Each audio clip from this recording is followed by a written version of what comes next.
और समर्स में डिमांड 25, 30, 35 हजार। सो जो ये ड्रॉप आता है इसकी ज्यादा बेचने के लिए जो बिजली पड़ी हुई है उसको सस्ता बेच दीजिए। आज तक ये सादा काम करने में हम कामयाब नहीं हो पा रहे। आप सोचिए कि अगर ये बिजली बेच दें, आप सस्ती बेच दें, तो you will recover some of the capacity cost जो इस वक्त आप दे रहे हैं। सो पहले तो ये है कि इमीडिएट स्टेप नंबर 1 ये है जो हमें लेना चाहिए। नंबर 2 स्टेप शॉर्ट रन में यानी कि एक विंटर पैकेज दें ताकि आप ये बिजली इस्तेमाल कर सकें। सदफ बहुत अच्छा आपने सामने रखा।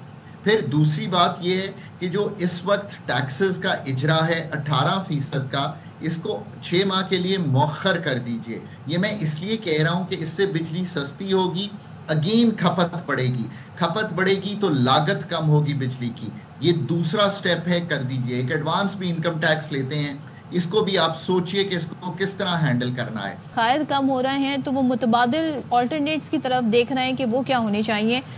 आपने खुद ही बता दिया कि ये बड़े अरसे तक जो है माउन साबित हो सकता है। थोड़ा सा ही बता दें, हमें ये भी बताया जाता है कि जो इस वक्त हमारे यहाँ बिजली की पैदावार है वो ज़रूरत से ज़्यादा है। अब अगर तो हम इस तरफ जाते हैं, न्यूक्लियर प्लांट्स के ज़रिए तवानाई हासिल की तरफ करने जाते हैं, तो जो मौजूदा हमारे मुआहदे हुए हुए IPP से ये कैसे को एग्जिस्ट करेंगे? ऑलरेडी पैदावार ज़्यादा है, लोगों को ज़ाहिर ट्रांसमिशन केबल्स नहीं है जो उस तरीके से वो बिजली पहुंच ही नहीं रही, और बहुत सारे लॉस हैं बीच में जिसकी वजह से हम उस पैदावार से उस तरह फ़ायदा नहीं उठा पा रहे हैं। तो ये को एग्जिस्ट कैसे करेंगे? या हमें सिर्फ एक ऑप्शन पे ज़्यादा रिलाय करना होगा? तो वो बेहतर ऑप्शन ये वाला ऑप्शन है? क्या ऑप्शन हो सकता है करंट सिनेरियो में? आपने सदफ बहुत अच्छी बात सामने रखी। सो प्रोग्राम के पहले हिस्से में हमने सारे फंडामेंटल इश्यूज डिस्कस किए हैं आज, कि किस तरह फंडामेंटली हम अपने एनर्जी सेक्टर को सस्टेनेबल बना सकते हैं, लोअर कॉस्ट पे ला सकते हैं और अच्छे फ्यूल्स पे ले जा सकते हैं और एमिशंस फ्री पे ले जा सकते हैं। अब आपने कहा कि शॉर्ट टर्म में इनके क्या हल हैं। सो मैंने सदफ आपके सामने शॉर्ट टर्म के क्लियर हल रखने हैं। नंबर 1, पाकिस्तान के टैरिफ को विंटर्स में रीडिजाइन करने की जरूरत है। ये मैं पिछले 5 साल से लगातार कह रहा हूं, बट आई डोंट थिंक कि कोई कर पाया है। इसका मतलब ये है, विंटर्स में सदफ डिमांड 8-10 हजार और समर्स में डिमांड 25, 30, 35 हजार। सो जो ये ड्रॉप आता है इसकी ज्यादा बेचने के लिए जो बिजली पड़ी हुई है उसको सस्ता बेच दीजिए। आज तक ये सादा काम करने में हम कामयाब नहीं हो पा रहे। आप सोचिए कि अगर ये बिजली बेच दें, आप सस्ती बेच दें, तो you will recover some of the capacity cost जो इस वक्त आप दे रहे हैं। सो पहले तो ये है कि इमीडिएट स्टेप नंबर 1 ये है जो हमें लेना चाहिए। नंबर 2 स्टेप शॉर्ट रन में यानी कि एक विंटर पैकेज दें ताकि आप ये बिजली इस्तेमाल कर सकें। सदफ बहुत अच्छा आपने सामने रखा। फिर दूसरी बात ये है कि जो इस वक्त टैक्सेस का इजरा है 18% का, इसको 6 माह के लिए मौखर कर दीजिए। ये मैं इसलिए कह रहा हूं कि इससे बिजली सस्ती होगी, अगेन खपत बढ़ेगी तो लागत कम होगी बिजली की। ये दूसरा स्टेप है, कर दीजिए। एक एडवांस भी इनकम टैक्स लेते हैं, इसको भी आप सोचिए कि इसको किस तरह हैंडल करना है।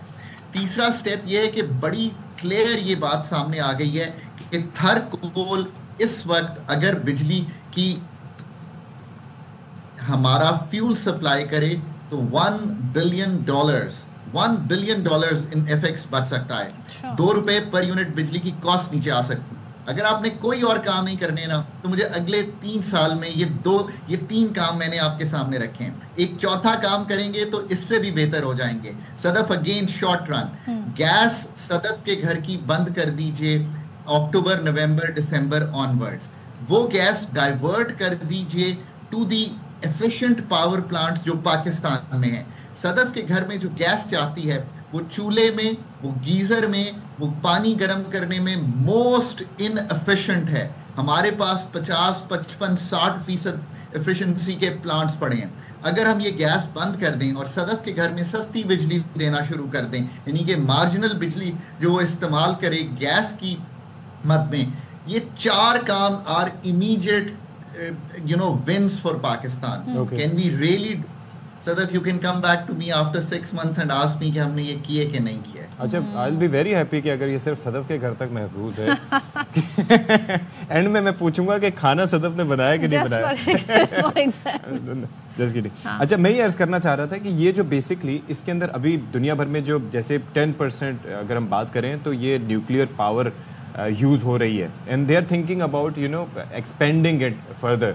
और फिर दूसरे सोर्सेज हैं जिसके अंदर टाइडल है, जिसके अंदर जियोथर्मल है, जिसके अंदर आपका ये बाकी रिन्यूएबल एनर्जी के सोलर एक्सेट्रा यूज़ हो रहे हैं। ये 9.4% है और वो भी बढ़े। ये आपस में कैसे कम्पीट करते हैं खाकान साहब? और इस वक्त मतलब कैसे लोग इन पे ज़्यादा फोकस कर रहे हैं, न्यूक्लियर साइड पे या उस साइड पे ज़्यादा फोकस कर रहे हैं? तो let's see it again, oil and gas dominate कर रहा है इस वक्त भी। इंपोर्टेड फ्यूल जो है हमारे एनर्जी मिक्स को 46% ऑयल एंड गैस है। 21,500 मेगावाट की कैपेसिटी उस पे है। 23,000 इस वक्त हाइड्रो है जो हमारा लोकल है, वेल एंड गुड। इंपोर्टेड कोल 10% है सती साहब, जो कि 4,672 मेगावाट है। और जो हमारा 7.9%, 3,620 मेगावाट जो है वो हमारा एक बहुत ही मॉडेस्ट शेयर है न्यूक्लियर का। न्यूक्लियर की कॉस्ट 14 रुपए 86 पैसे है एवरेज इस वक्त, और जो हेफ्टी कॉस्ट है ऑयल की 47 रुपए 40 रुपए RLNG की, और इंपोर्टेड कोल का सिर्फ फ्यूल कंपोनेंट 24 रुपए का है।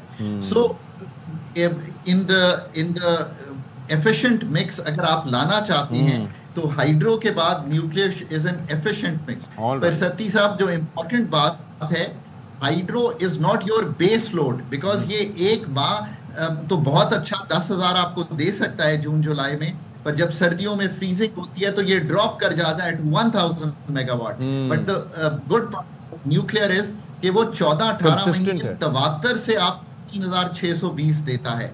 और ये बात बेस लोड के लिए आपको बहुत ही जरूरी है, सो दैट आपकी एक कंसिस्टेंसी हो। That's why I think nuclear को बढ़ाना आने वाले दिनों में। एक मैं फिर बात कह दूं कि इसका जो फ्यूल है उसके कॉन्ट्रैक्ट्स जो इस वक्त हमारे सीज और केस पावर प्लांट्स हैं फॉर लाइफ है, for life of the power plant with China, it is guaranteed that fuel will be supplied, which is uranium. So there is no risk there also. बस बहुत से लोग इसको शायद ये समझते होंगे। अच्छा है, बड़ी क्लैरिटी आई जी आपकी बात करने से। Thank you so much doctor Khaqan Najib sahab for being with us. इस पर मजीद बात कर लेते हैं। Pakistan institute of development economics से मुंसलिक senior research economist Afia Malik भी हमारे साथ मौजूद हैं। Afia, thank you so much for joining us. बात दरअसल ये है कि बेसिकली आप सोच रहे होंगे कि हम सेगमेंट हमने बड़ा वसी इस पे कर दिया। बेसिकली जो मुख्तसर सेगमेंट्स होते हैं उनसे वो एक तशनगी सी रह जाती है, लेकिन यहाँ पर हम बात इसलिए करना चाह रहे थे ताकि पता हो कि हम हाइडल करते हैं, विच इज़ वेरी गुड। देखें, डैम्स बड़े इंपॉर्टेंट हैं, उनसे आपकी पावर जनरेशन होती है, नेविगेशन होती है, वाटर स्टोरेज होती है, लेकिन साथ ही साथ सर्दियों में क्या